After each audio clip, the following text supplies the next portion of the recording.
So we are here today to record some private reminiscences that we have from the royal family of Greece, which we want to get down on a historical record. They are important. They do give a flavor for what the royal family was like in Greece when they were kings.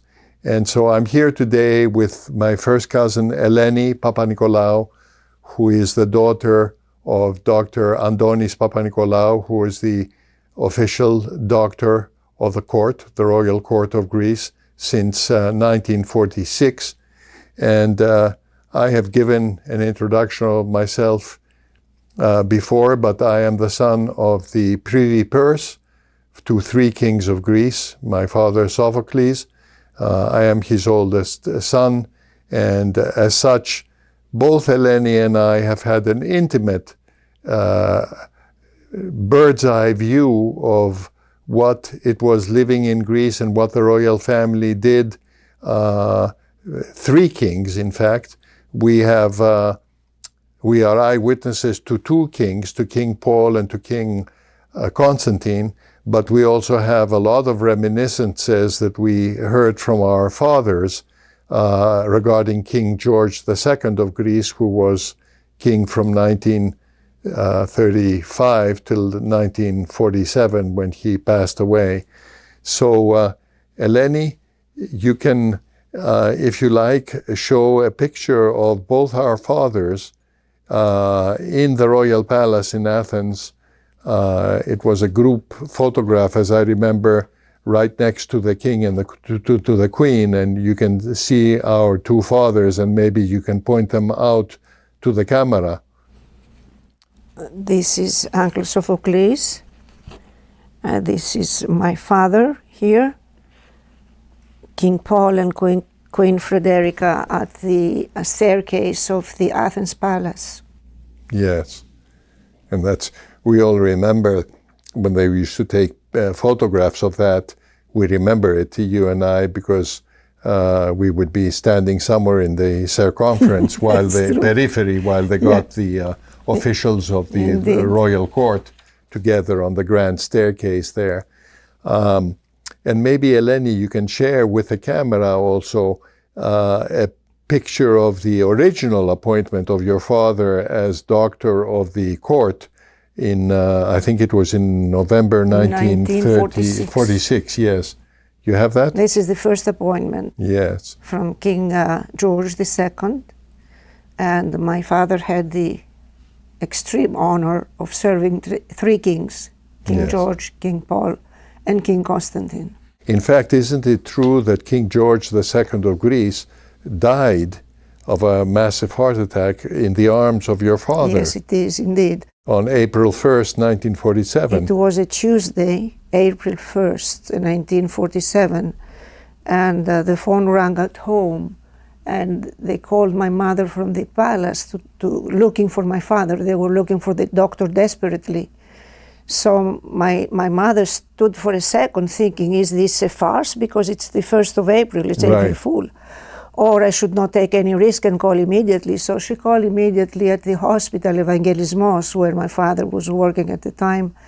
And he ran to the Athens Palace, where he found King George laying on a sofa. The first thing he thought of doing was to raise his upper body to help him breathe easier. And because he couldn't find any pillows or anything, he sat down and he put his torso on his lap. The king's torso on his lap. The king's torso. Right. So that was the end. It was the last moment of his life. I cannot but feel a certain sadness for King George II, because his life was so ascetic, you know, as a monk practically, and completely devoted to Greece. He married, but he had an unsuccessful marriage, and so he was alone. And in 1947, when he died, he was only 57 years old. Yeah. But he had been through 6 years of hell in World War II, offering for Greece, as King of Greece, the first Allied victory over the Axis powers. We have to remember that on the heels of Dunkirk in May and June of 1940, which was a total catastrophe for the British Army. If you remember, there were more than 400,000 British soldiers that were stranded in Dunkirk, and they had lost their artillery, their cannons, their guns, even their boots, and they were just on the beach, hunted down by the Nazis, and they were evacuated miraculously by fishing vessels and yachts and everything that the British could muster. And this was in June of 1940. And then we have the historical fact that in October 1940, just a few months later, Mussolini, who was the second partner of the Axis powers, invades Greece.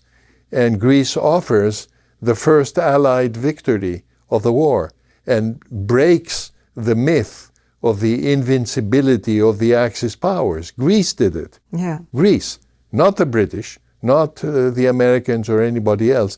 Not that they didn't offer tremendous sacrifices themselves, but the historical fact of the matter is that the first Allied victories of World War II were offered by Greece when it defeated Mussolini. Yeah. So anyway, the king was obviously, King George II was very much involved in all of that, but his time from October of 1940 until April of 1947 when he died, those approximately 6-7 years were pure trial for him. Yeah. They were hell, and he weathered them, and he saved the country first from the Nazis and then from the communists, from the communist insurgency. Yeah. So I always feel a sense of sadness for him because he never really managed to end his life on a happy note, having enjoyed what he saved and what he created, I guess, These are in a free Greece. Exceptional personalities with a mission. This is how I see it. Yeah. And deep in his heart, he should feel proud and accomplished because he did what he was sent to do. Yeah. And even this tape is all about reminiscences, yes, and so, yes, forth. So yes, permit me to talk a little bit about, there was a romantic relationship that King George II had after the failure of his marriage to Princess Elizabeth of Romania. And the romantic relationship was with a very distinguished lady, Joyce Brittain Jones, who was British.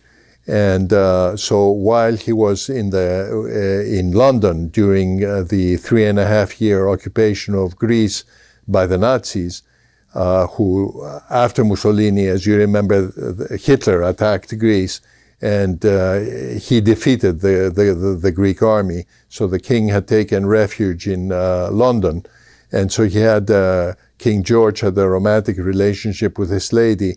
But it always saddens me to think that when the king returned to Greece in September of 1946, at the end of the war, and Greece was free. It still had the communist insurgency, but it had, the World War II had ended. It was free. It was on the road again to success, to recovery, to progress. And in those last months of his life, when he should have been with his romantic liaison with Joyce Brittain Jones, he was not. She stayed back in London because it was thought by court etiquette that she should not accompany him to Greece. Yeah. So the poor King George was left all alone, and he died alone. And so his story always saddens me. I don't know if you want to add anything to that.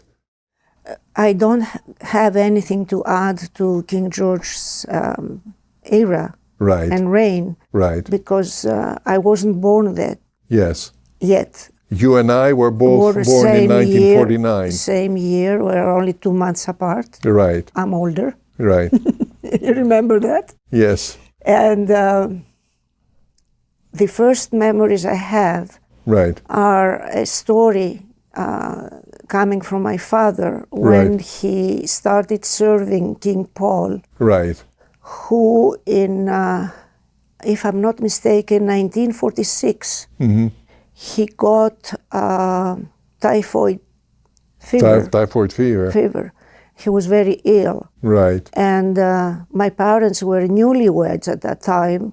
I did not exist yet, only my older sister. And King Paul asked my father to sleep in an office that they had turned into a Makeshift bedroom. yes, Yes. little bedroom to accommodate my father because he was feeling safer, feeling his doctor next to him. And one day, laughing, he called my mother and he said, Mrs. Papanikolaou. The king called the your King mother. Paul, Yes. yes. He said, Mrs. Papanikolaou, I have to offer my apologies because I know you are newlyweds and I'm depriving you from your husband, but I promise you it's going to be only temporary. Yeah. And then he recovered. He did. But did, your father stayed like he this? was there. Oh, yeah. For how he long? Loved him. He loved him. Yeah. For how long was he there? I believe it about 30 days. A month, Yes, 1 month, about yeah. a month, yeah. But King Paul, thankfully, he was crown prince then, but thankfully recovered. And then on April 1st, 1947, he became king, Yeah. along with Queen Frederica. Yeah. Yeah, that's a remarkable story. My father was, of course, responsible for all the finances. He was privy purse, and so he was responsible for handling the budget that came from the Greek government to the Greek royal family and to the king as head of state, so that under that budget the king could maintain the palaces and do the receptions and the official dinners and everything else that was necessary and is necessary for a head of state to do. But he was also responsible for the private finances of the royal family, so he was very, very intimately connected to the royal family and taking care of them, watching after them, etc. So both brothers, both my father and Eleni's father, were immersed completely in the affairs of the royal court. Well, why don't we? I want to move on to King Paul because Yes. I think neither you nor I have a personal eyewitness memory of King George, except for the various stories that we've heard from our parents. But King Paul was, I call King George II the ascetic king, Yes. because he really was just committed completely to Greece, and he had experienced so much trial in his life and hard moments, which I will speak about in another tape. But then let's move on to King Paul, whom I nicknamed the Great Conciliator, because he basically inherited the throne and Greece at a moment where World War II was finished, but the communist insurgency in Greece was not finished. It was very much active, and it was active for another 2 years or so of his reign, when the communists were finally defeated militarily in Greece in 1949. And he had to deal with that situation, which had really, it hadn't created a civil war in the meaning that we use that word today, because to me a civil war is when you have approximately half the country fighting the other half of the country. And in the case of the communist insurgency in Greece, I think their total number was about 15,000, 15,500. And that included the young women that they would steal from the villages and bring them out into the mountains so that they could cook for them and God knows what else. So 15,000 armed people, including stolen women, and perhaps a few sympathizers in the population, does not make a civil war. It was not a civil war. It was a guerrilla insurgency, and I always call it a guerrilla insurgency. By the way, this is a message that was given to my mother by General Alexander Papagos, if you remember, when he was prime minister, because my mother once made the mistake, unintentionally, of referring to it as a civil war. And though she was a lady of the court and in very high standing, General Papagos corrected her on the spot, and he said, Mrs. Papanikolaou, please refer to it as a guerrilla war. And he explained why. This is not a civil war. A civil war is what the United States experienced in 1860 to 1865, where roughly half the population is killing the other half of the population. A civil war is what Oliver Cromwell did in England against King Charles. Again, you have roughly half the nation fighting against the other half of the nation. In Greece, it was not so. But here's the important thing. Nonetheless, spirits were inflamed. This communist insurgency had inflamed spirits, and King Paul had such a wonderful personality, and he was such a strong Christian that he overcame that. He was a great conciliator. That's how I view him anyway. I'm a historian. I have studied a lot of history, and I think that he did a wonderful job of covering, all these excited spirits and reconciliating and getting the nation back to progress. Don't you agree, or do you have a different opinion? Absolutely not. I have the same opinion, and it's not my opinion only. All the simple, quote unquote, simple thinking people in Greece, ο λαός, was calling him ο αγαθός βασιλιάς. How would we translate agathos? The good king, the good-hearted king. Yes. Because he was always smiling, he was always understanding. I think his Christianity really defines his personality, King Paul's personality, and the fact that he was the great conciliator, I think, results from that too. Sorry, but I interrupted you. No. I just wanted to say that he was very close to the people. He was listening. He was understanding. Yes.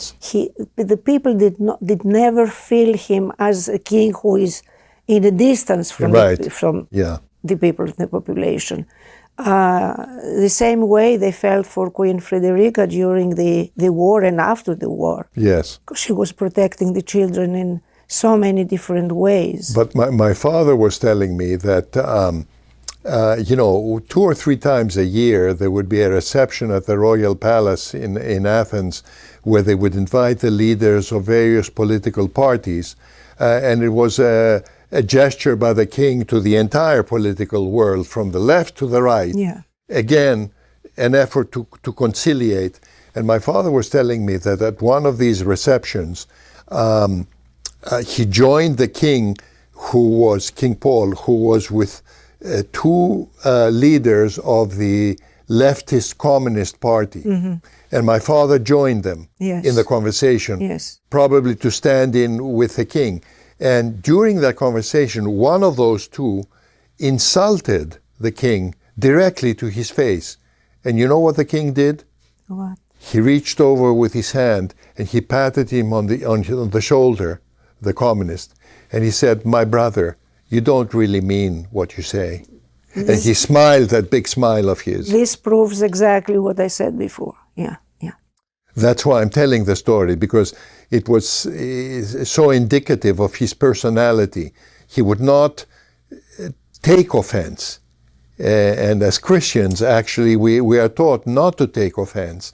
And he really put into practice, I think. And to me, it's almost like an act of God, Eleni. because he inherited a country that was like this, from the guerrilla war, even though, I repeat, it was not a civil war, but it was bloody. It was bloody because, as you remember, the communist bands, the guerrillas, would descend by night on a village, and they would line up all the population of the village in the central square, and then they would publicly execute the priest and the mayor. Yeah. And there was blood, a lot of bloodshed, because it was, coercive communist tactics. And yet the king had to reconciliate all of this. If I'm allowed to say, Yes. this does not concern only a good-hearted king. Yes. It takes a wise person, Yes. a Yes. lot of wisdom Yeah. to face these violent situations in the way he did, Yeah. King Paul did, Yeah. and Yeah. Queen Frederica, of course, Yeah. on her, being by his side and helping out any way she could. Well, I want to talk about Queen Frederica, who, as you know, is also my godmother. Yeah. And so I feel a particular, respect and love for her. When these communist guerrillas would descend on the villages in the country, all over the country, they would also engage in stealing the children of the village. Yeah. In fact, if you remember the movie Eleni, Of course, I've seen it and I've read the yes, book. which is a true story Yeah. of Nicolas Cage, his mother, Το παιδομάζωμα. yes, his mother had 3 girls and Nick as her children. And the mother, if you remember in the movie, hears that the communists are close by and they're going to come and attack the village. And she fears for her oldest daughter, who is 17 years old. Yeah. And you remember in the movie, they show the truth. The mother maimed the daughter. She destroyed her leg so that the communists would not steal her. Yeah. So back to Queen Frederica, all of this has been documented, so I'm not telling Of course, it's history. stories. It's Yes, written history. correct. So back to Queen Frederica, in total, there were some 28,000 children that were stolen by the communists and then sent to Soviet Russia and their satellite countries Yeah. for re-education. They said it's for re-education. Yeah, of course. And Queen Frederica, if you remember, actually started a worldwide campaign of propaganda to embarrass, and it did embarrass the communists, the Soviets.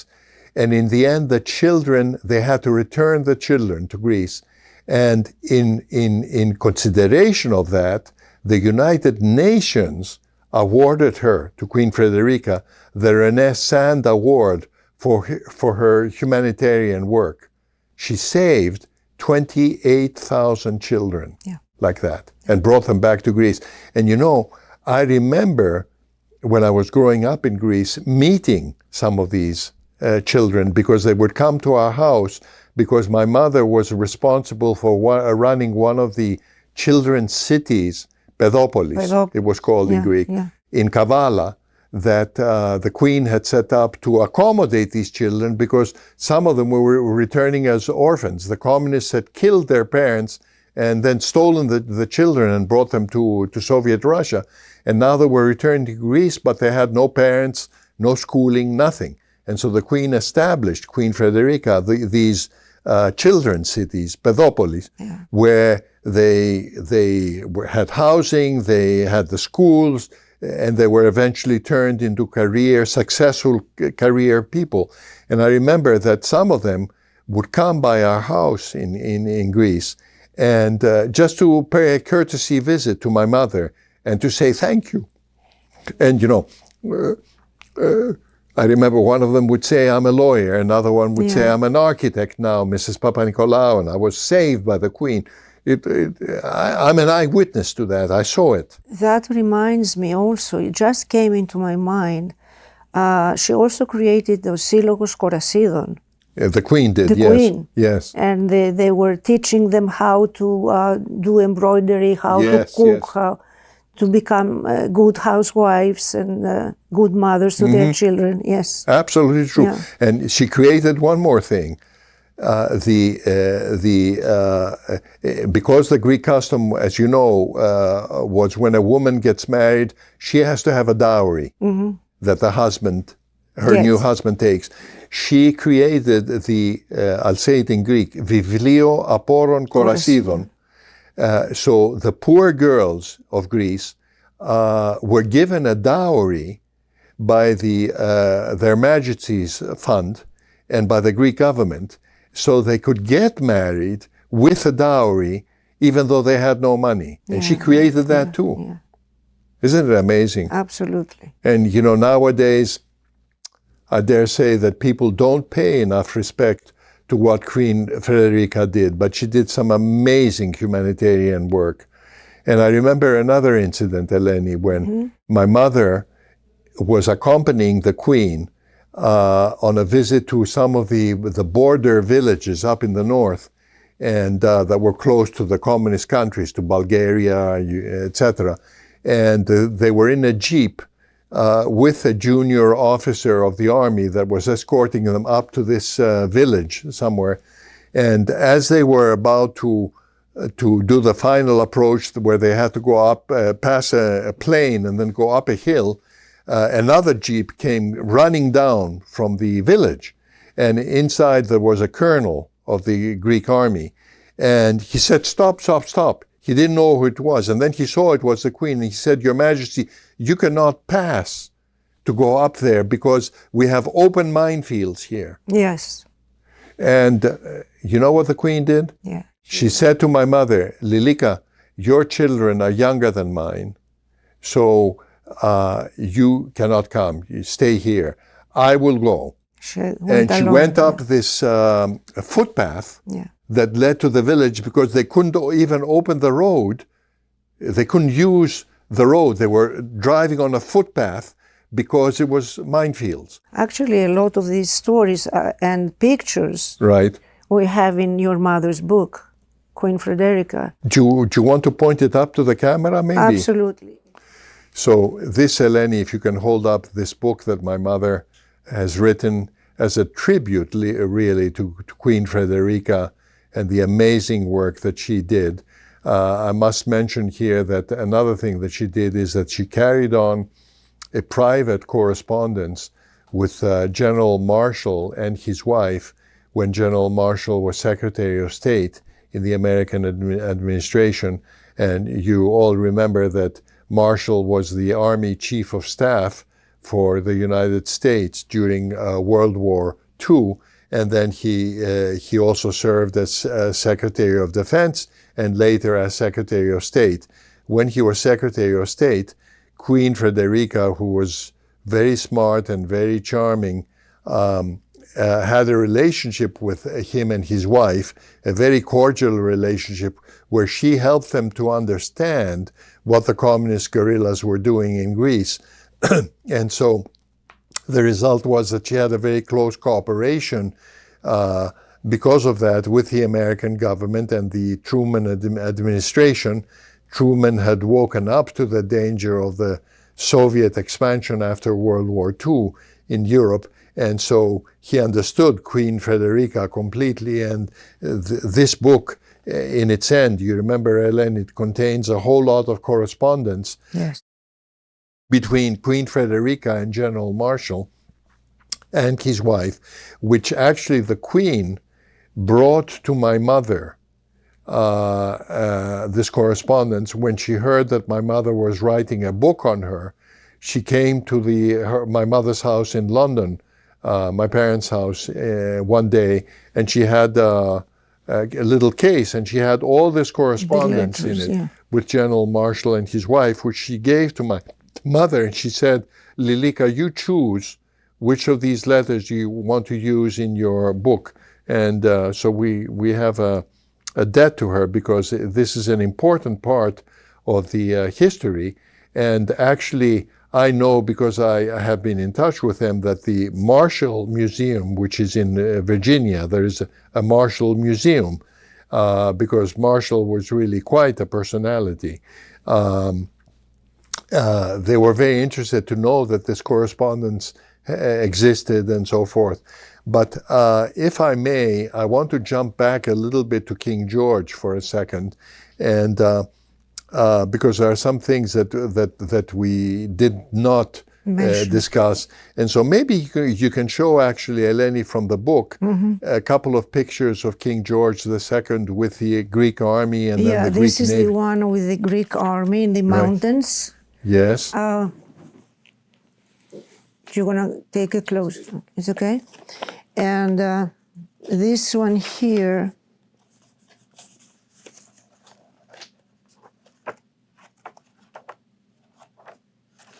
this one is, okay, I need to put my glasses on.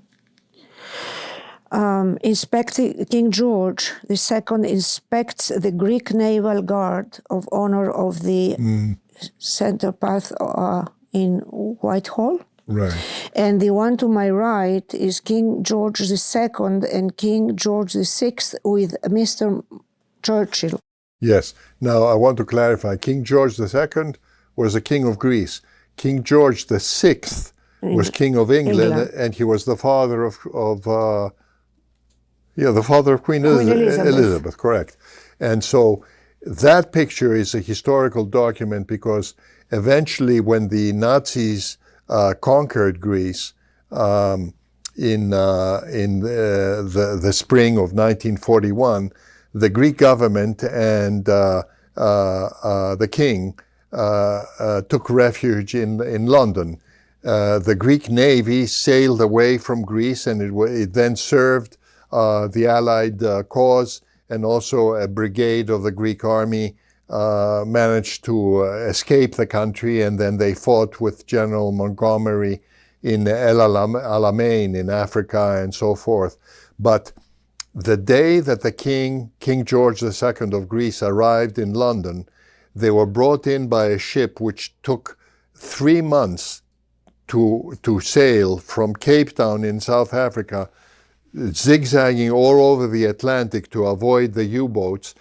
It arrived at Trinidad in the Caribbean and then zigzagged again all the way to England. So the trip took 3 months, and they arrived in Southampton, in the port in the south of England. And then from Southampton, they took the train to arrive at Victoria Station in London. That photograph there is from Victoria Station, where King George VI of England and his wife, the Queen Mother, subsequently Queen Elizabeth, and Churchill, who was the Prime Minister, came to Victoria Station to receive and welcome the King of Greece and his entourage. One of my father, I have to clarify, my father was an officer in the army at the time. He had the rank of captain, and he was one of 3 people selected by the king to accompany him into exile. So, or until Greece could be reconquered from the Nazis. So my father was right along with the king. And my father was telling me that when Churchill, it was a cold day in the winter, and even though Victoria Station is covered, my father and actually some journalists also noticed that the coat that Churchill was wearing was wet here. And that was funny because there was a roof over the Victoria Station. And one of the journalists, a British journalist, asked Churchill, and he said, "Prime Minister, why are the lapels of your coat wet?" And you know how he replied, Eleni? Mm-hmm. He said, "Because at the sight of that small of body, but heroic king of the Greeks, I could not contain myself and I cried." Oh. Amazing, isn't it? Amazing moments because in history.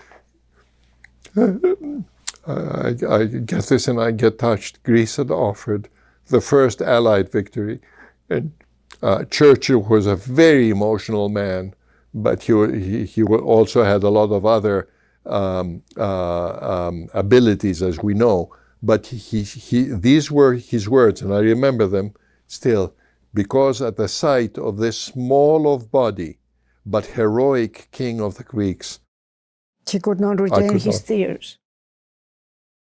Yeah. Amazing. Anyway, another incident, which is, stories that I heard from my father, was that my father was privy purse, and he had, as I explained earlier, he had the responsibility for both the public sector finances that were given by the Greek government to the king as head of state, and also for the royal family's private finances. But for the first part, which was the budget from the government, he was accountable actually to 3 different power centers: the king, the Greek government, the prime minister in other words, and then the parliament. Which once a year demanded an accounting of how the royal budget is spent, and they had the right to go through all the accounts and make sure that everything was done properly. So my father was accountable to 3 different authorities. Entities, yes. And that position was obviously a very sensitive position, because you had to make sure that you were okay with each one of those 3 authorities. Everything is an open book. Yeah. So they cannot accuse anybody. And my father was telling me that the marshal of the court at the time, who was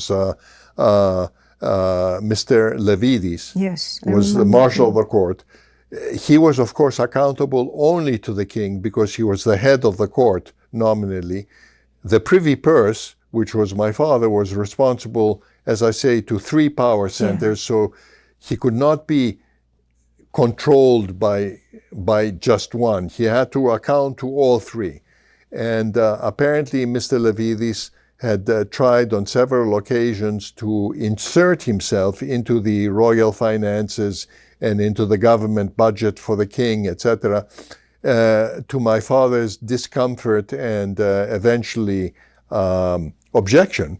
But it was a feud not a feud, but it was really a sort of a confrontation that was taking place between the 2 of them. And Mr. Levidis, I think, was out of line because he was forgetting that my father was accountable to the government also and to the parliament. But apparently one day they were all staying at Claridge's hotel in London, and while they were in exile. And apparently one evening they had finished a meeting with the king, and then since their rooms were one floor or something below the king's, they went to the fire escape, to the staircase, to go down the stairs one or 2 stories to come to their room. And so in the staircase, apparently my father confronted Mr. Levidis, and he said, you need to stop trying to inject yourself in this process. This is not your lane. It is not your responsibility. And apparently they had some high words. And my father told him, that's it. You will not do it anymore. You will not interfere with the royal finances. And had apparently touched him or picked him up by his lapels. That is intense. Yes. And anyway, the next morning, the king had called my father to have a conference in his suite about something or other, affairs of state. And King George, everybody thinks of King George as being very ascetic, very strict, etc. But according to my father, he had a great sense of humor also. And he had some choice expressions, like if he heard something that he thought was stupid or whatever, he wouldn't say stupid, but he would say in Greek, prasina aloga, green, which translated means green horses. In other words, what you're telling me is completely out of this, out of reality. And he would just say green horses. Instead of saying you're stupid or you've made a mistake or something, he would just say green horses. Or another favorite expression of his was kolokithia με τη ρίγανη, which means zucchini with oregano. He didn't like, apparently, zucchini with oregano. So when he heard something that he objected to, and he didn't want to directly confront the person and say, you've made a mistake or whatever, he would say, "Kolokithia me tirigan." So anyway, the next morning, my father had gone to the room, to the king's suite, and they had their meeting. And then it finished, and my father was getting up to go towards the door, and the king had risen, and he put his hand to his chin, which he used to do. It was a gesture of King George II that he would do apparently when he was going to say something funny or he was faced with something funny. And he says to my father, all of a sudden, "Έπρεπε να του έχεις ρίξει και καμία," which strictly translating means you should have hit him once. And it obviously referred to the altercation that my father had had the evening before with Mr. Levidis, the court marshal. And my father was so embarrassed and so ashamed because he realized that the king had not gone back into outside of the staircase and had heard the confrontation. And so his net result was, you should have hit him once too. So anyway, can I show a picture of your parents? Yes, please. Wedding day along with King George. That's from November 1945. Yeah. And King George II was the best man for my parents. Yeah. You can show that picture. Yeah. So anyway, I just wanted to say these additional things about King George, and now come back to King Paul. King Paul, as you know, was through and through a Navy man. As king, of course, he was head of each of the branches of the armed forces, the Army, the Navy, and the Air Force. But his heart was always with the Navy because he had been a cadet, and he actually had attended and graduated the Hellenic Naval Academy, and then been commissioned as an officer in the Navy. And usually whenever he had a choice as to what military uniform he should wear, unless it was specified that he was going to an army event, in which case he had to wear an army uniform, he always wore his Navy uniform. You remember? Yes. And he loved that. Yeah. And then another thing that, memory that I want to share, which you have very vividly also, is you remember Holy Week, the week before Easter. Special time. When they would turn the throne room at the palace in Athens into a chapel. And they would set up an altar, and then there was a balcony, I remember, off to our right. Yes. And that's where they would put something like a 40-person chorus. Yes. To sing the hymns. The choir was there. Yes. And the sounds were unbelievable. Yeah. And if I remember correctly, they were bringing the temple from the Torpilliko Averof. Όχι, from the Thoricto Averof. From the battleship Averof, they would take the altar off the Averof and then bring it into the royal court and set it up. Archbishop Hieronymus Kotsonis was presiding the Holy Week, and I have a very vivid memory that marked my life. And you remember that our parents used to bring us there. Every day of the week of Holy Week. Every day of the Holy Week. Right. We had to wear black on Holy Thursday and Friday. Yes. And then wear white on Holy Saturday morning, where we were getting communion. Yes. The first communion. But what marked my adolescent years is a scene of King Constantine. Yeah, we'll come to him later, but you can tell the story. Kneeling in front of the cross. Right.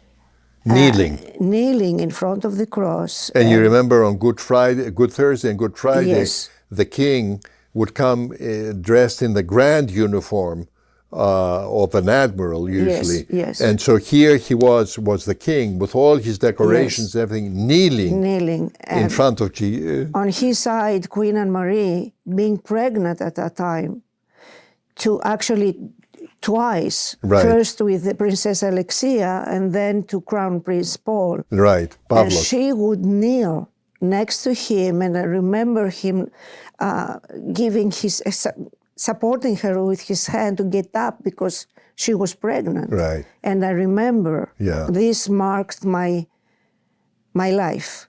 But wasn't there one of those times, didn't your father actually step forward to help the Queen rise again, or? I don't remember that, but I remember my father looking at the scene first. Yes. He became very emotional. Yes. And then he turned to us and he said, the children, like trying to give us an example of humility, he said, the king is kneeling in front of the king. The king.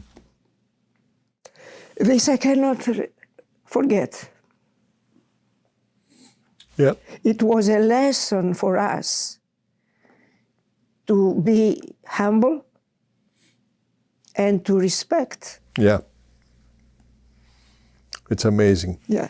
So it's like it was yesterday. I can see, I mean, I close my eyes, I can not even see, I can smell. Yeah. Because they used to... there was a special aroma. Special aroma. Yes. Yeah, you remember. I remember, yes. I remember that. Yeah. And I remember also that, as was the court etiquette, all the royal court, whoever was attending the service, would come in first, and they would be seated. They would take their seats, and at the last to come in was always the royal family. Yes. And they would walk up from our right side. And I remember 2 or 3 different years, the king pausing in front of my father and our family as they were coming into the chapel, and looking at us, at the children, and saying, my goodness, how much they have grown, and smiling. The king had this ebullient personality, I remember, King Paul, this ebullient, this great laughter, and he was a big man. You remember he was about 6'4", maybe close to 2 meters height. If I may make a parenthesis here, I remember when I came to age, so my father would officially present me to the king and the queen. Yes. He said, Your Majesty, this is my youngest daughter, Eleni. Right. And he gave me his hand, and I remember me being a child and a girl. I remember that I felt his hand being huge and wrapped around mine, and I looked at him with in awe. Yeah. Well, along this similar vein, I remember that my parents, when the king would come to our house, for example, sometimes, my parents always, and we were little boys with my brother John, Yes. and my parents would say, you should kiss his hand, when he comes in, and so that meant that my head had to be, pointed down, because I was supposed to just kiss his hand. Yeah. And I remember staring at his shoes. And I'd never seen such big shoes. They were size 15 American or size 50 European. He was a big man, and with an amazing smile, laughter. Yeah. This smile, I mean, I can still hear him laugh. Ho, ho, ho. Deep, wonderful. Yeah. So, anyway, there are many instances that I can remember from King Paul and Queen Frederica, and I'm not sure at all that I can remember all of them for this purposes of this recording now, and I'm sure that's the same with you. It's a lifetime of memories. Yeah. A lifetime of memories. And I believe, I cannot talk about you, but as far as it concerns me, it shaped my personality. Yeah. Some values and principles stayed with me until this moment that we are making this conversation. The king, I remember also, King Paul was a great fan rather, and admirer of classical music and classical piano in particular. And he loved having concerts at the Herodaticus Theater in the foothill below the Acropolis in the summer. I remember going there, and of course the performances were out in the open air, the summer being beautiful in Greece. And I remember that the king would lend some formality to it, so there was a dress code.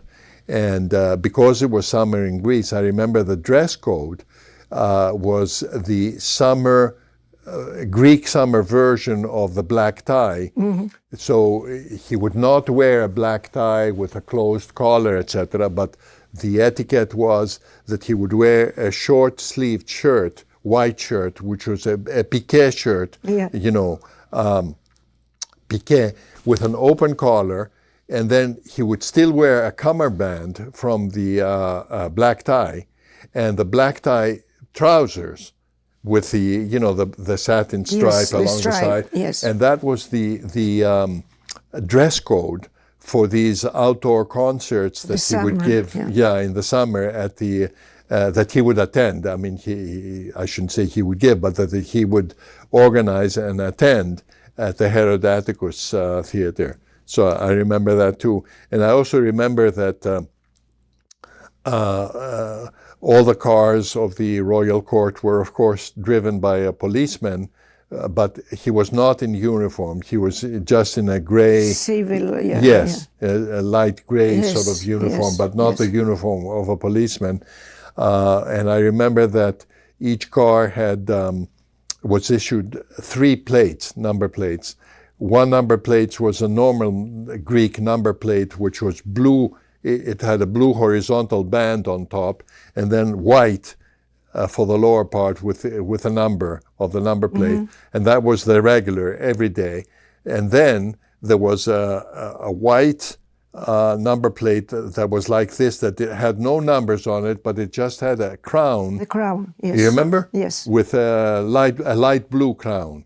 And that was for semi-official events. And then for the really, really official events, where the police controlled everything, that, you know, every car that came in, etc., there was a black number plate with white numbers. And usually it was like a 3-digit number.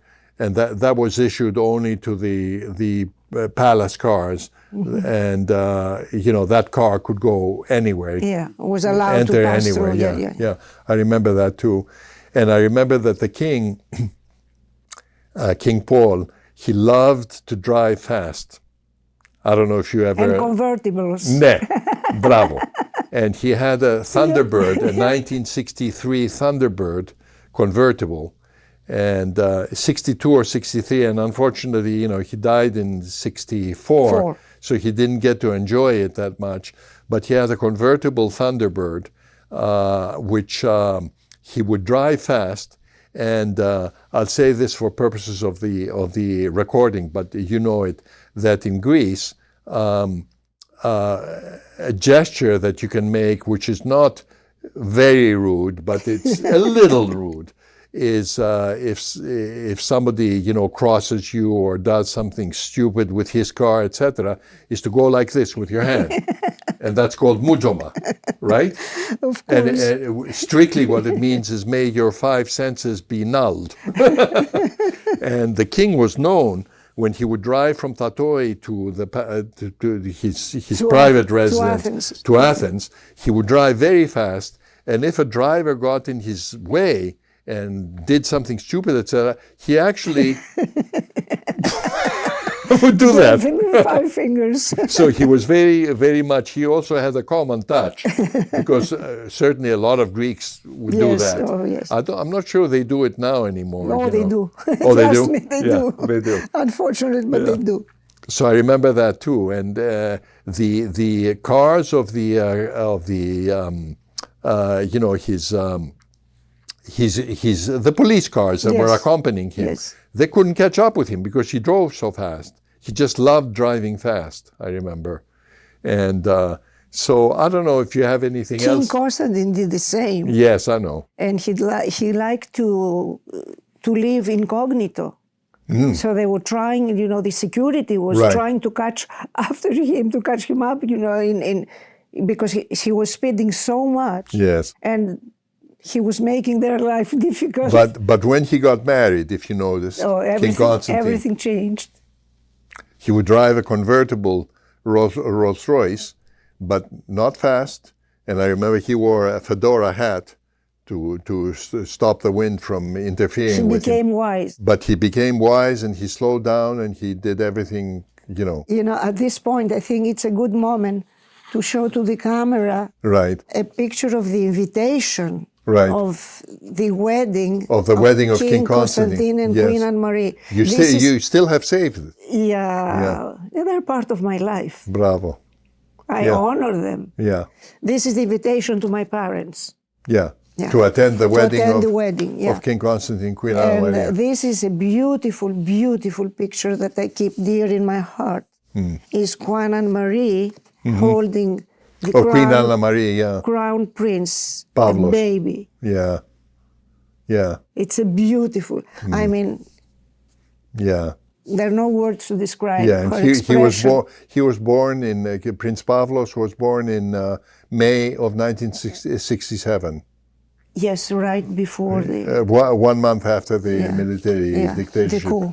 Yeah, yeah. But I remember also, we're sort of moving to King Constantine now.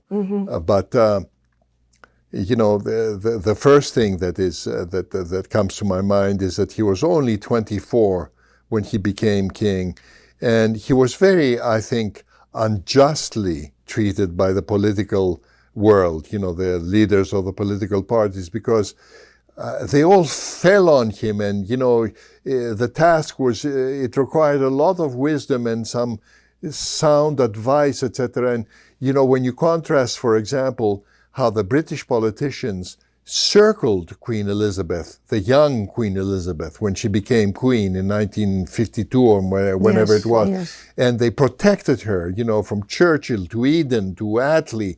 They protected her. Whereas the Greek politicians sort of, you know, did not. They expected the 24-year-old king to be the wisest man in the world and to withstand all the pressures that they were putting on him, etc. And I have a sort of an abiding sense that it was unfair.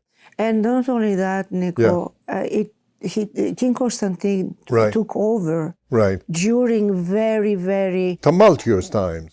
difficult times. Yeah. I mean, there were, I remember I was maybe 16 or 17 at the time. The governments were succeeding one another after a few weeks. Constantly, yeah. And he had to swear them in. He had to decide who he was going to give, which politician he was going to give the order to form a government, etc. And, you know, they should have all... Very intense. I just have a sense that they should have all taken it easy and said, listen, we need to, for the interest of the nation, we need to protect him and, you know, help him along because he's still young, which is what the British politicians did with Queen Elizabeth. Yeah. But ours, unfortunately, I still think that, you know, their behavior, you know, King Constantine had told me, I remember once, that he had said, you know, my relationship with the Prime Minister, George Papandreou, was a very good one. And I believe him. And he said, you know, George Papandreou was almost, it would behave to me almost like a father Like to a a son. He yeah. would give me fatherly Yeah, advice. But then when his son, George Papandreou's son, Andreas Papandreou, was a, you know, I don't have a high opinion of him. When he would insist with his father, no, I want this or I want that done, he would sway his father. He was influenced. And yes. then the poor king was left with, Yeah. you know, nothing that he could work with. And it wasn't fair. I don't think it was fair. I wanted to say also that I remember when you went down King George II Street from the Royal Palace, and you went down towards, I think it's Vasileios Konstantinou, Vasileios right? Konstantinou, Yeah. yes. On the opposite side of Vasileios Konstantinou, to the left, on that corner, was the royal garages, and it also, that building, it was a compound, housed also the honorary cavalry, what was left of the... Oh, yes. Yes, I do you had remember? forgotten about it. And yes. I used to go there as a Indeed, child, indeed, yes. and I would spend hours, like 2 hours, looking and coming into the royal cars and sitting behind the wheel, and I was only, 8, 9 years dreaming. old, 10, and dreaming that I could drive this car, including later the King Paul's Thunderbird. Yes. And I remember what was Famous Thunderbird. very particular about that Thunderbird was that the steering wheel, the whole steering wheel, would swing to the side as you entered. So it would facilitate you could move in and out. And then you would bring the steering wheel back and it would click into place, and now you were ready to go. Very advanced for that time. And so I remember that I used to spend hours in that garage admiring the cars and the state cars, the Rolls Royces that were for official events, etc. And I remember once King Constantine, when he was still Crown Prince, had a red BMW convertible. Mm.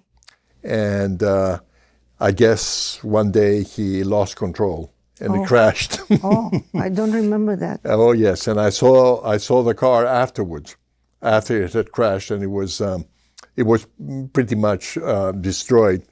But as I say, the minute he became king in 1964, he drove the Rolls Royce. He drove completely slowly. He was now a family man. Yes. That was it. So, a different man. Yeah. Any other memories that you want to share of King Paul or King Constantine? I remember one night my father was called to see a patient in Tatoi. Uh-huh. And for some reason my mother was not at home. Right. And he took me with him and asked me to wait in the car. Mm.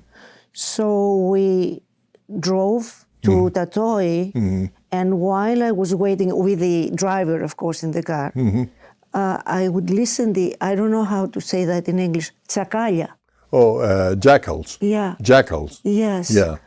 You could hear the jackal. Oh, yes. This was the country residence, Tatoi. Yes, Tatoi. Yeah. I used to visit up there too, and sometimes even to do shooting, bird shooting with my father. They used to shoot fasianos. Remember that? Pheasants. Yeah. I remember, and I went there 4 or 5 times shooting with my father. My dad was because it was a big estate. He was bringing sometimes pheasants at home, right? And I would look at them and cry. Poor birds. The poor birds. They're beautiful birds. Yeah. Beautiful. Yeah. But King Constantine, of course, I want to mention this, in 1960, when he was barely 20 years old, won the Olympics gold medal in sailing in the Dragon class at the time. In Rome. In Rome. And that was quite an achievement for a young 20-year-old man. And it was the second time that Greece had ever won the gold medal in the Olympics, and it was really quite a thing. And it makes me feel all the more bad that eventually the same Andreas Papandreou that I mentioned earlier would sway his father, George Papandreou, took away his citizenship, his Greek citizenship, when Greece converted from a constitutional monarchy to a republic, presidential republic, and so that was in December of 1974, and after that, sometime he took his, which you cannot take somebody's citizenship away, especially if they have been an officer in the armed forces and they have won Olympic gold for your country.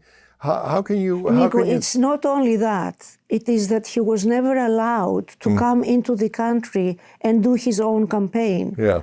I remember I was working with, please remind me the name, Navachos Rozakis it was. Yeah. Yes. He was leading the campaign office in Kolonaki where I worked. Right. With him. And this is what was the discussion was that this is not a fair referendum because he's not here. He cannot even defend himself. He cannot talk directly to the people. You're talking about the referendum in Absolutely. December 1974. 1974. Yeah.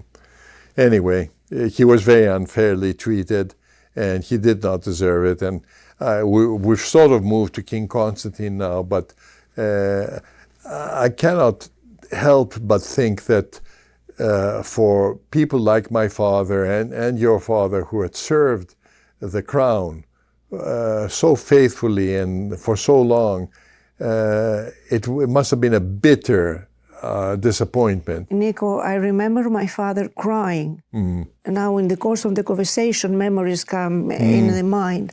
I remember it was March, and March is the month that we celebrate Carnival in Greece, Apokrios. Yes. My sister and I were teenagers, and we asked our parents the permission to organize a party. So we had started putting decorations up, etc., etc. And I remember the door opening and my father coming home in tears and doing this gesture with his hand. Take everything down. The king is not doing well. No celebration, no time for celebration. For King Paul. For King Paul. And this shows, I mean, he put his children last, and he put, of course, his king first. And the sorrow was real. He had tears in his eyes because he was close to him during the period of his illness. Of course, not the only doctor. There were a group of specialists around him, but he was one of them. And he experienced the last days of the king from very close. For King Paul, So you cannot forget those moments. And I remember my father, after the military coup of April 1967, the king's counter coup in December 1967, my father had to oversee the sealing with wax seals of every room in the royal palace in Athens and also in the royal palace, the residence in Tatoi. And they sealed every room, left it just as it was. I understand from my father that later a number of those seals had been broken and people had gone in and robbed what was there. And that, riles me to this day because certainly the private residence, the palace in Tatoi, was completely private property. It did not belong to the state. Neither the houses nor the territory nor the contents of the houses, the paintings, the whatever. And as a matter of fact, I'll tell another side story that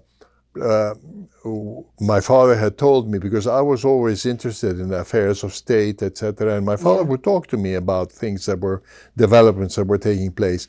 And so he had said to me that, my son, he had said, when I die, I want you to go to my last residence, which was in Monte Carlo, in Monaco. Yes. And I want you to separate what documents are the king's and what documents are our families. And the documents that are the king's, I want you to give to your mother, and she will bring them to King Constantine to redeliver them. And so I went, and I thought that I was just going to go for a couple of days, and it was an easy thing. But what I found was that my father had some key documents that were so interesting from a historical point of view that I was reading them. And so, for example, I remember that, and this was in, let me think now, it was in 1990, in the summer, that I went there when my father died. And I remember seeing the old titles to the property in Tatoi, which had been bought in segments. It hadn't all been bought at one time. And you would see, for example, this segment, an importation of foreign currency into Greece by either King George I or his wife, King Olga, who was a Grand Duchess of Russia, from Russia. An importation of the money with official receipts from the Greek state that this money has been imported. It is private funds of His Majesty, and it is to be used towards the purchase of Tatoi.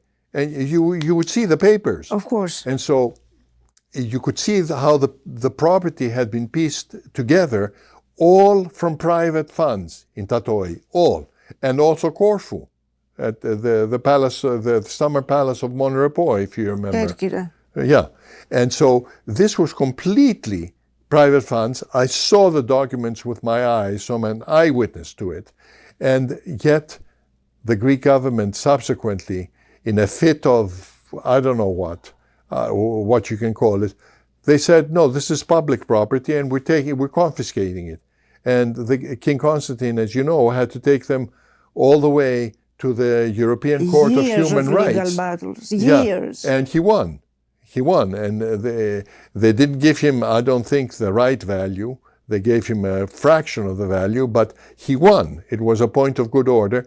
And I think that King Constantine, who had tremendous integrity also, when he received the money that corresponded to what had been adjudicated by the court for Tatoi and for Mon Repos, which was about 13 or 14 million euros, he didn't take it, even though it was his own money.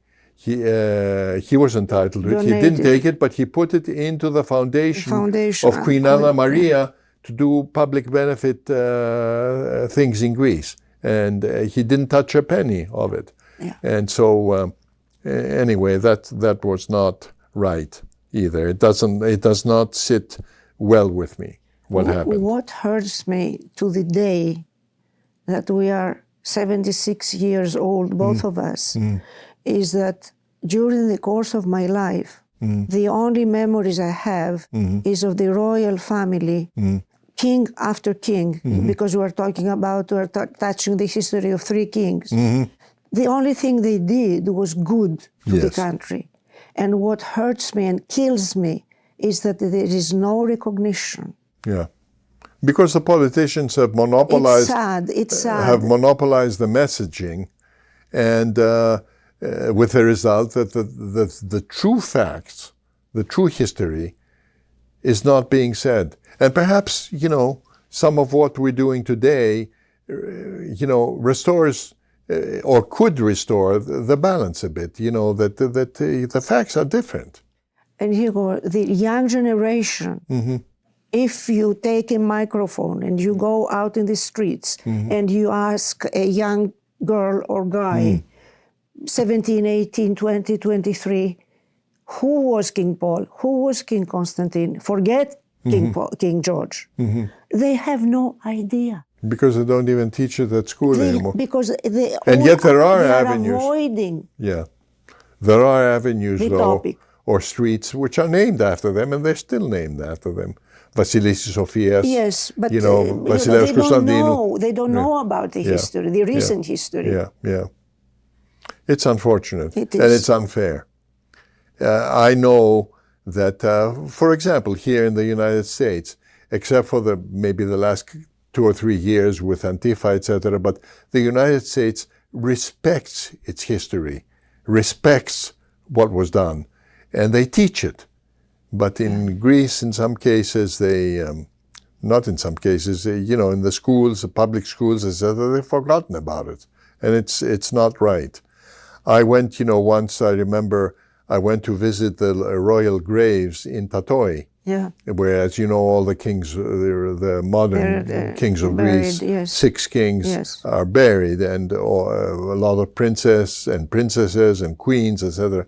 And on that day, I remember it was a fall day, and I was approaching the grave of King George I of Greece, who was killed in 1913, as you remember, and by a crazy assassin, an anarchist. Anyway, as I was approaching the grave, I see there a man who had put his shoe and his leg on the grave, and he had a cigarette in his mouth, and he was trying to light it. And that really made me furious. Oh, yeah. And I purposely approached him very quietly until I was behind him. And then all of a sudden I said, "Excuse me!" And he doubled around and turned, surprised, at my voice. And I said, "If this was the grave of your father would you dare to put your foot on the grave? And Eleni, he got so embarrassed that he ran away. Yeah. He ran. But it's, you know... There are still a few people who appreciate the royal family and what the kings did for Greece. But yeah. What it's I a want minority. to, what I want to very say, few. especially as a credit to King George II and King Paul, they got back at the end of World War II to Greece in 1946, and the country was destroyed. Destroyed. I want to say here, because this is a historical fact. First, 10% of the civilian population of Greece died during the 3.5 years of Nazi occupation because they purposely starved the nation. We didn't have any problem feeding our population before they came, but while they were there, you know these stories. Yes. 10%, 800,000 plus people died in 3.5 years. Of starvation. Right. Second, whatever factory had the modern equipment in Greece, the Nazis took the machinery out of the factory, put it on trains, and sent it to Germany. So they emptied out... They could not operate. Yeah, the modern factories in Greece. Yeah. Third, they blew up bridges and power stations all over the nation as they were withdrawing. It was an act of defense, but also an act of revenge, because Greece was being reconquered, if you like, or reoccupied by the Greeks. And they destroyed the Germans as they withdrew. They destroyed everything in the path. And fourth, they incepted loans to the Greek government, of the Greek government, in other words, bonds that were being sold in South America and to other Nazi sympathizing countries. They issued these bonds on behalf of the Greek government, and then they took all the money, the proceeds of those loans, to finance their war, World War II. But the loans stayed on the books of the Greek government. And so, in other words, they put the country in debt to finance their own war. Yes. So they wreaked absolute destruction all over the country. And you have to give, if you are a historian like I am, I've written 5 books on history. I tend to be very strict and very thorough. If you are a historian, you have got to say, King George II, who, I repeat, died on April 1st, 1947, so he didn't really have time, but he saved Greece from the communists. And then especially King Paul put our country back on the road to progress. And if you remember, the rate of economic growth in Greece during those post-war years, the late 40s, the 50s, and even into the mid-60s, the Greek economy was growing more than 8% a year, 8%. They put the country solidly back on the road to progress and to rebuilding, etc. And I don't care, I challenge any historian to tell me that I'm wrong. The facts, the figures, speak for themselves. And they did it, especially King Paul, because he was the conciliator, he reconciled the country, and he moved it forward. So I want to say that to his credit, and we are all in his debt. Anyway, anything else that you want to add? I can't remember anything else at that time.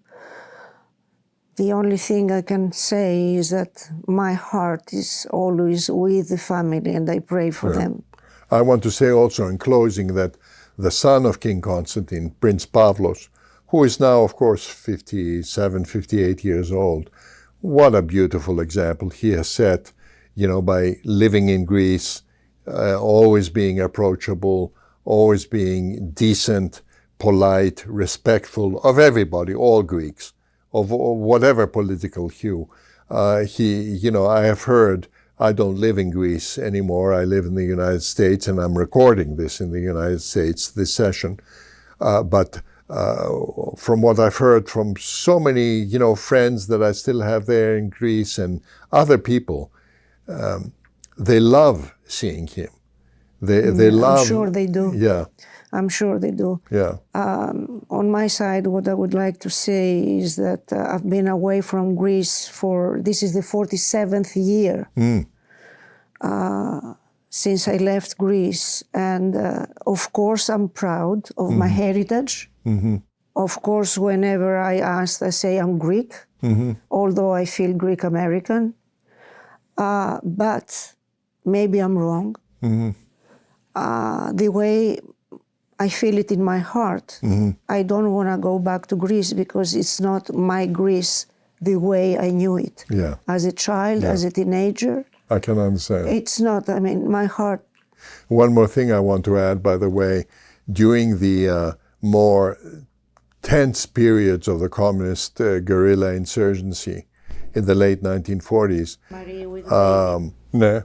I'm just reminded of that fact now. The king and the queen, King Paul and Queen Frederica, were actually in danger of being shot by a sniper or blown up or something. Today, we'll start with a picture actually, of they had fathers. made my father And I'll ask you to hold it up. guardian over their children if they were killed.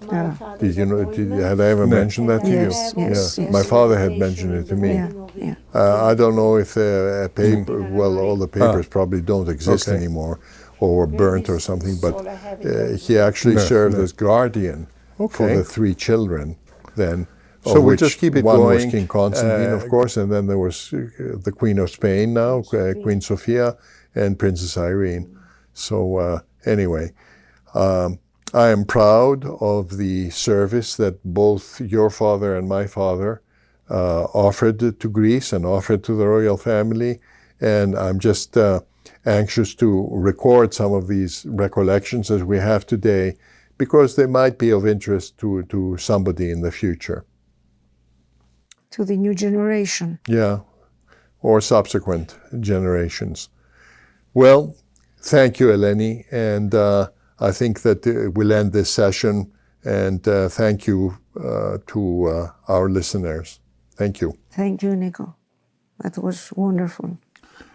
So before we finish this segment, I wanted to share for my family and the royal family perhaps a few more memories, reminiscences of the history of modern Greece. One is that how did this whole story of the association of my father and my family begin, of their association with the royal family? The year was late 1935 or early 1936. And when King George II had returned to Greece from exile, and he needed to hire somebody that would be the superintendent of the royal budget. There was a general superintendent above him, which was Mr. Philon. He came from an aristocratic old family of Athens. In fact, Philonos Street in Athens was named after his family. But my father was hired to be the superintendent of the royal budget under him. And what King George II did was to ask a very prominent professor of the Athens Economic University, I think his name was Professor Sirmopoulos, to ask him if he could recommend a young man for the position. And the professor unreservedly recommended my father. So King George asked to interview my father, who at the time was only 24 years old. And he liked him very much, so he hired him. So my father served as superintendent of the royal budget, in other words, deputy privy purse from 1936 to 1941. And then in 1941, when the Nazis were about to overtake Greece, the king needed to leave Greece with the government and go to London. And so he had to select 3 people to accompany him from the palace. And he asked Mr. Philon, and by now Mr. Philon was an old man, and he said, "Your Majesty, I can't, leave my family. I'm too old to embark on these adventures. And he recommended his deputy, who was my father. So at that point, in the spring of 1941, April or May, my father became the chief superintendent. In other words, he became the privy purse, and he served in that position until 1990 when he died. So he was actually, I think, the longest serving privy purse in all the European courts. And I wanted to share also that at a certain point,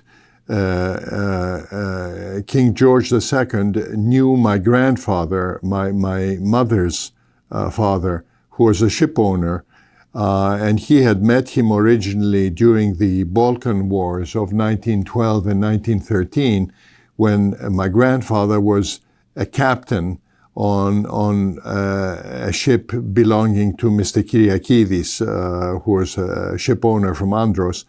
And the then Crown Prince, subsequently King George II, met my grandfather, and they coordinated a lot of things together with my grandfather's ship bringing up supplies from Athens and Piraeus up to northern Greece to resupply the Greek army. So they had met there originally. And then during World War II, my grandfather happened to be in London also. He was stranded away from my grandmother, who was in Athens, by the war. And at any rate, he kept in touch with King George II. And one day my grandfather went to King George and he said, Your Majesty, I have a beautiful daughter, and I was wondering if you can recommend a young man who would be a suitable husband for my daughter. And the king, without reservation, said, Sophocles Papanikolaou.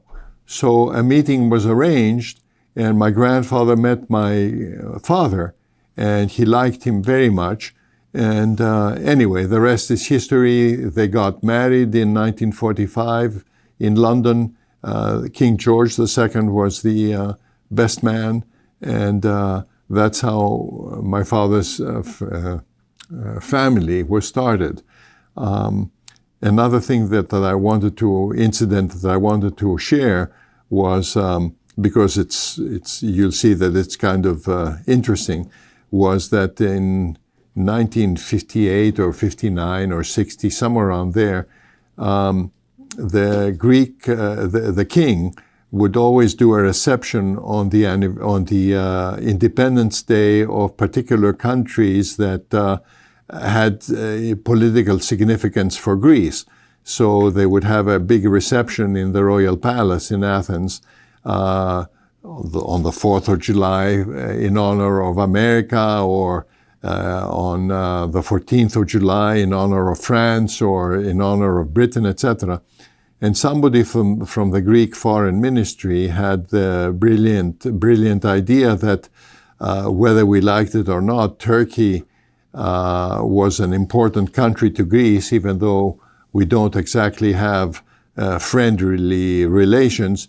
But he decided that it was a good idea in the general mood of reconciliation to try and honor their day of independence.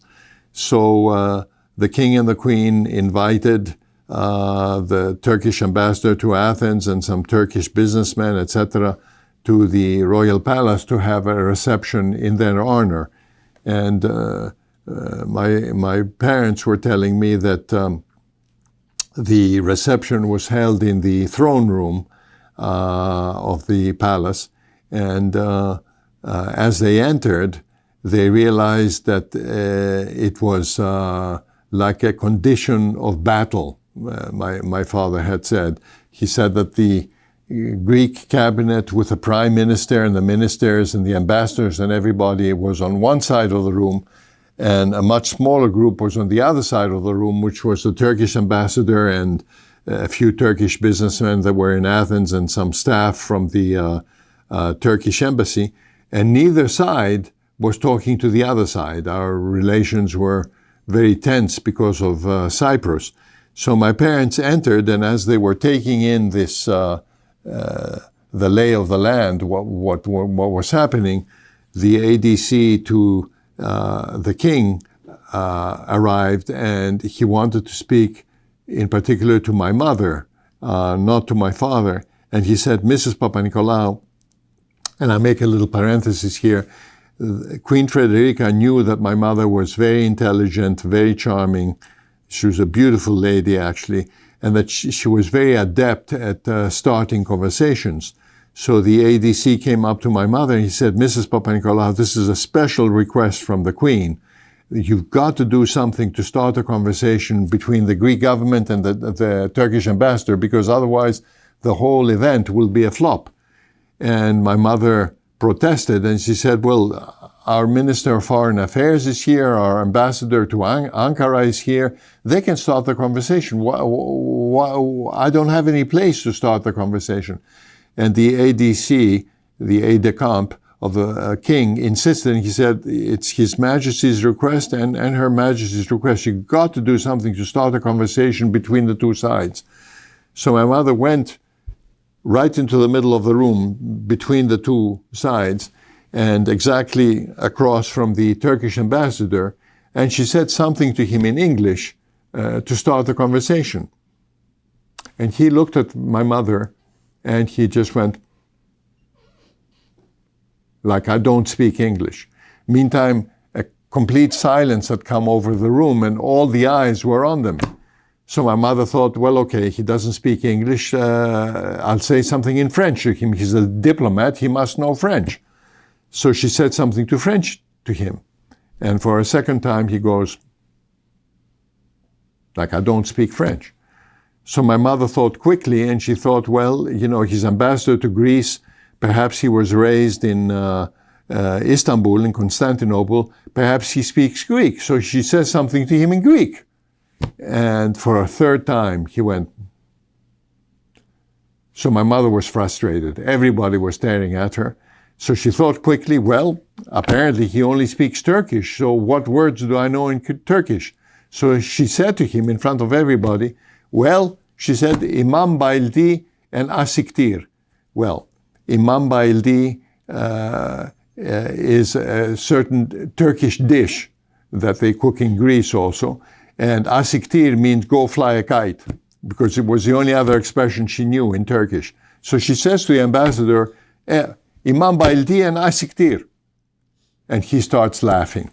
And he's embarrassed that with all this whole process. And he started laughing and he said, Mrs. Papanikolaou, you just disarmed me with what you said. Because he said, actually, he said, I speak English and I speak French.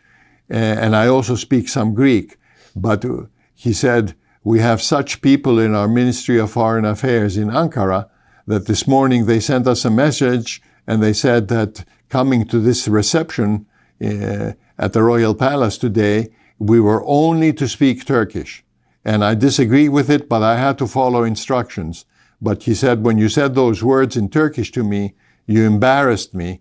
And they had a sense of humor, and then the conversation started, and the whole event was a success. So I wanted to share that story. And one final story, which really is touching in a way, and it also shows how much of a devout Christian King Paul was.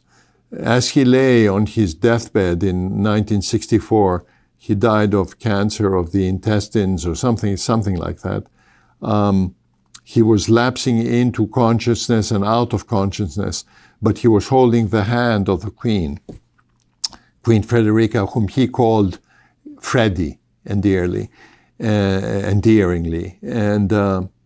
he, as he was regaining consciousness, sometimes he kept saying to her, Freddie, come with me. It is so beautiful. I see Jesus. And of course, the Queen was trying not to cry, but he was trying to bring his wife with him because what he saw ahead of him was so beautiful. So with that, I will close the chapter on the personal reminiscences of the royal family And I thank you all. I've left these memories really intended for the royal family and my family, because it is some precious memories of three kings that are significant, and they reveal a lot about their personalities. So thank you very much.